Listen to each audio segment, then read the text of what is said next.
Hi, and welcome to the Bin Men Podcast. We know that the Christian life can be hard to figure out, but we also believe that everyone should know the next step in their Christian life. I'm Pops. I'm Dave. And I'm Bob. Today, we're doing a You Asked and We Answer. The topic of today's podcast is Christmas rooted in paganism, and should a Christian celebrate Christmas? Yeah. Which I feel like is going to have a very deserving answer considering we're of Scandinavian heritage. And so I feel like we're going to sum up this episode by saying yes, Viking paganism, and thus we must all go to war. You're going to speak Swedish the whole time. I know. I'm really curious about this episode too because I've wondered for years, why am I bringing a tree inside my house? Hold on. Does this have to? Is Jesus the tree? Yeah. What is happening? Actually, you know what? It's because it's an homage to cars, right? So you put the little car freshener shaped like a tree in the car, and do you know who invented that? The air freshener that looks like a tree you put in the car. Santa Claus. Kris Kringle, 1824. Nice. And so now we, to celebrate, put a tree in our house. We got a lot that we're going to cover in this episode. Vehicle. That's right. This episode is going to lay it all out there. So why don't you guys answer, why is there all this controversy about Christmas and paganism? Let's give a couple examples of what we're talking about. Yeah. So, let me just say real quick in the outset, just a quick take, spoiler alert, Christmas is not a pagan holiday. It's the annual celebration of Jesus' birth. Yeah, we should have that as the definition. When we're saying Christmas, we're not saying all the trappings. We're saying Christmas proper. Yeah. So I'm putting that out there because Christ came in the world to die for our sins. He was resurrected. He's alive today. He's acting as our mediator. That's the good news. That's the reason why Christians celebrate it. But Christmas gets pushback. Always. Yeah. It's some people might be like, hey, this is kind of bizarre. Or maybe if you aren't in a culture or a country context that celebrates Christmas a bunch, but it gets pushback kind of from all different directions. Folks who may not be Christians can push back and be like, well, Christmas is all about Jesus, so I'm not into that. Right. Or maybe we shouldn't publicly be into that. Secondly, some Christians feel that the real focus on Christ gets lost. Because of a bunch of different reasons. And reasonably so sometimes. Well, sometimes, yeah. And then third, I think even sometimes, whether it's folks who are Christians or not Christians, they just object to it supposedly having pagan influences. Right. It has this weird background, so maybe it shouldn't be celebrated. That's kind of what we're going to get into today. Yeah. And one of the things that fascinates me is that one of the big complaints on the internet is the celebration of Christmas on December 25th. Yeah. Either one of you guys want to take that? Because everyone knows that is Jesus. I don't know his middle name. Jesus, the Messiah, Christ. I don't know his last name. Birthday. Yeah. Well, you hit it. Okay, is it? The two main, why do we celebrate on December 25th? The two main reasons we assume that is one, we won't get into all the nuances of dating and calendars, but conventionally, historically, scholarship, church theologians held March 25th as the day of his death. And so they just kind of did the math rolling forward, his birth was then 9 months after. Yeah. So so what you're saying is that the early church fathers came up with the idea that on the date that he died was also the date that he was conceived. The calendar date. The calendar date. So the March 25th. So March 25th was that. I'm sorry, Dave. No, that's right. I wasn't being super clear. So that's kind of the first convention is they had this date and they have held theologically that was the date of conception and death to kind of close that loop and make it a perfect chiasm. Isn't that the right word? I don't know. Yeah. Anyway, you know what I'm saying. Yeah. So that's kind of tradition, right? So it's whether or not it was the actual day Jesus was born kind of doesn't matter. But no, that he was conceived. And then you add 9 months to that. And that's where we get the birth. And that's when we get the birth. Oh, the death and conception were the March 25th. Yeah, conception was March 25th. Right. And then 9 months later, December 25th. Yeah. Exactly. That's exactly what I'm saying. Okay. And then the second belief or influence would be the historically held Roman calendars, looking back at Roman festivals, and that typically historically was the date of the celebration. Yeah, those are kind of the two main influences. Even though we would all say around the table we don't know the exact date of Jesus' birth. No, we really don't. So that's the quick take. That's okay.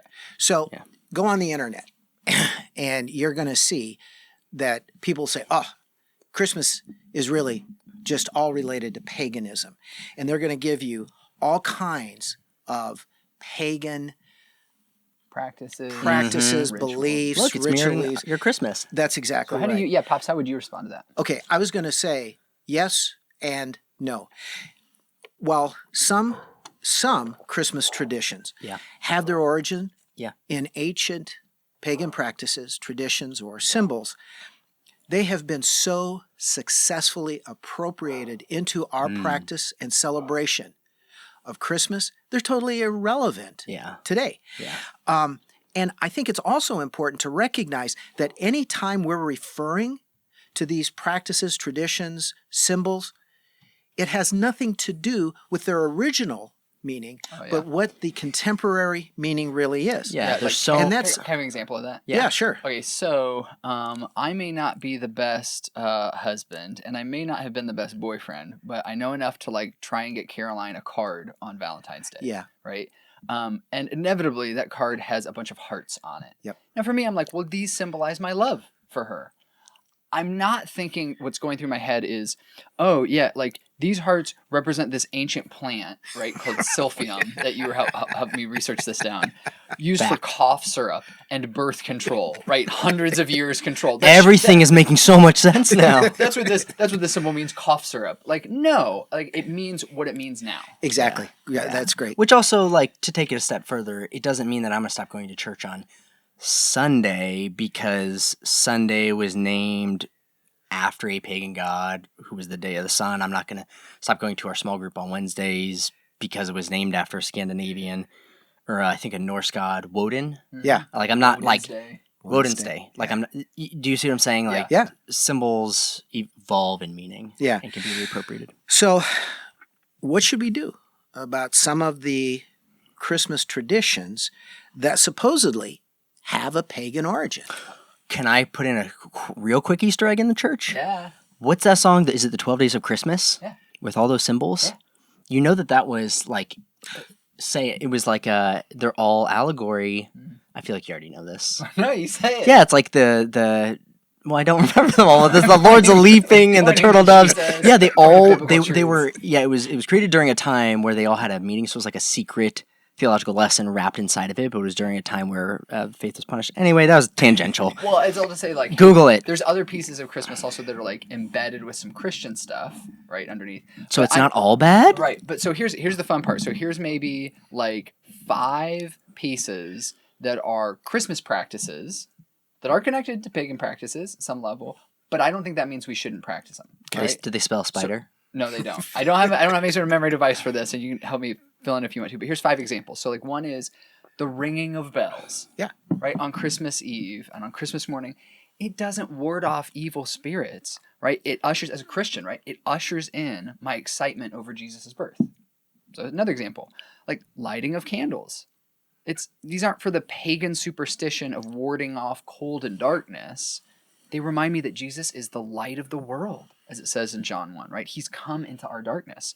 Third example, giving gifts to our family, which, by the way, thank you guys, isn't for a good harvest. It's an echo of God giving his greatest gift, Jesus.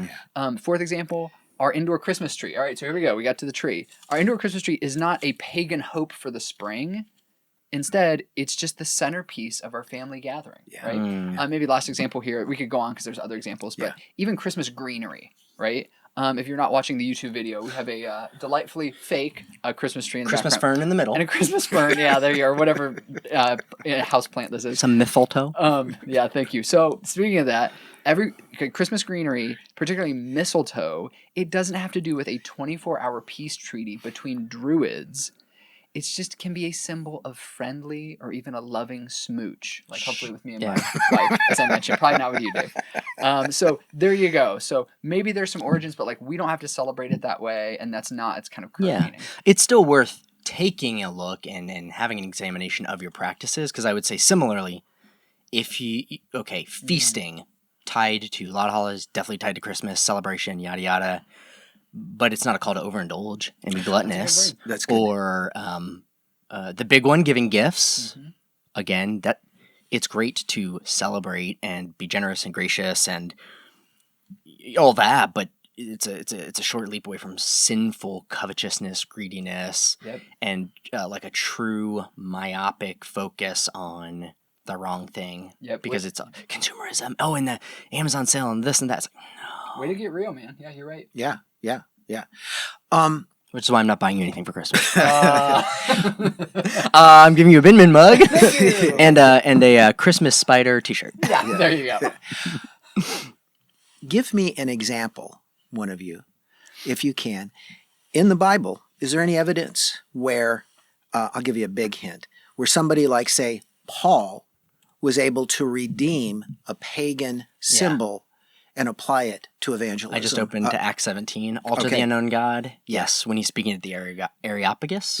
Yeah, Mars Hill. Yeah, Mars Hill. When he's speaking at Areopagus is a perfect example where he's addressing the men of Athens and he's reappropriating. He has this altar and he says, "For as I passed along and observed the objects of your worship, I found also an altar with this inscription: to the unknown God. What therefore you worship is unknown, this I proclaim to you." Yeah. And so he just takes it, he appropriates that pagan altar to quote the unknown God, and now just used this as a catalyst to evangelize. Yeah, he introduces Jesus to him. I love that. I think that's such Pretty a epic. powerful, yeah. Okay, so Pastor Bob, we get to the point of this whole Bring it home now. episode. Get it, girl. Should a Christian celebrate Christmas? Yeah. So I would say I'm going to be just kind of maybe pretty generous on this. Okay. Just perspective, like whether you choose to celebrate Jesus's birth kind of in a certain way on that certain date, December 25th, falls under the category of Christian liberty. So in the New Testament, specifically Paul, he talks about this idea that like what Paul writes in Romans chapter 14, one person considers one day more sacred than another. Another considers every day alike. Each of them should be fully convinced in their own mind. Whoever regards one day as special does so to the Lord. So if you're going to celebrate Christmas, celebrate it to the Lord. If you have some conflict of conscience about it, do it unto the Lord, right? But pray, study God's word, seek counsel. And if you don't feel comfortable with some aspects of Christmas, then don't take part in those, right? But if you can bring glory to God through the Christmas celebration, go for it. Because Paul also wrote in 1 Corinthians 10:31, and some of you guys will know this verse, whether you eat or drink or whatever you do it all for the glory of God. That's great. Okay, we'll come to that part of the podcast where I need to ask, so what? Dave, what have we learned in this podcast, in this episode? Christmas glorifies God. Yeah. It helps us celebrate Jesus' birth. It invites us into relationship with him and an opportunity to invite others in to know him too. It's irrelevant if there are pagan inspiration, because as Paul reappropriated the altar to the unknown God, similarly we too should diligently, I'm thinking back to the episode on, I'm going to say sacraments, but you're going to say... Yeah, Lord's Supper and baptism. Ordinances. Yeah. Like physical representations of God's grace in this world. It's the same mentality here at Christmas. So do it, but do it as to the Lord. So whether you know Jesus' exact date of birth or not, or whether we can do math is irrelevant. Okay, we're theologians up here. Not really, they're theologians, but really only one of us is a theologian. It doesn't really matter. Yeah, that'd be my takeaway. That's great. Bob, why don't you go ahead and give us a call to action? Yeah. So what's your next step? Give attention to Jesus. Christmas isn't about abundant harvests, but it's also not about consumerism. We're called to do the same thing at Christmas time that our ancient brothers and sisters who were Christians did as well, and that is, don't draw attention to the symbol, draw attention to the person we're celebrating, Jesus. So, this Christmas season, share with us, let us know one way that you're going to draw attention to Jesus, whether it's by helping say a mealtime prayer with your family when you guys gather, or maybe it's by listening to Jesus-centered Christmas music, when you're in the office, or maybe it's by inviting one of your friends to a church service or Christmas Eve service to sit with you and hang during this Christmas time. Let us know in the comments. Let us know on our socials, because we'd love to hear how you kind of gave attention to the one who deserves it this Christmas and put the attention on Jesus. Thank you. Thank you, Bob. Thank you, Dave. And thank you for joining us for this episode of the Ben Men Podcast. We know that the Christian life can be hard to figure out, but we also believe that everyone should know their next step for making their spiritual life more important to them. Ben Men exists as a resource ministry to help you discover that next step. Yeah, that's right. So please consider heading over to benman.org after you've hit subscribe, engaged here on your podcast platform or on YouTube or on socials. It's definitely the easiest way to see and hear. But if you go to benman.org is where you can sign up for the newsletter, which I would probably say is the best way to stay up to date with what is going on, next steps in the ministry. Also, just ask, because gotta be that guy, if you in any way want to consider donating what you would spend on a Starbucks today to the ministry. None of us take from the ministry anything. There are a lot of men and women behind the scenes that make this thing happen and are working very, very hard to impact the world for Christ's kingdom through this ministry. And so we're just super thankful for all the support that has already come out. Recognize it's end of year. We're heading into the new year. A lot of exciting things coming. So go to the website, get on the newsletter, check out the socials, even the TikTok and the Facebook and all that stuff, and stay up to date with us. We're thankful for you joining us today. We'll look forward to the next one. God bless.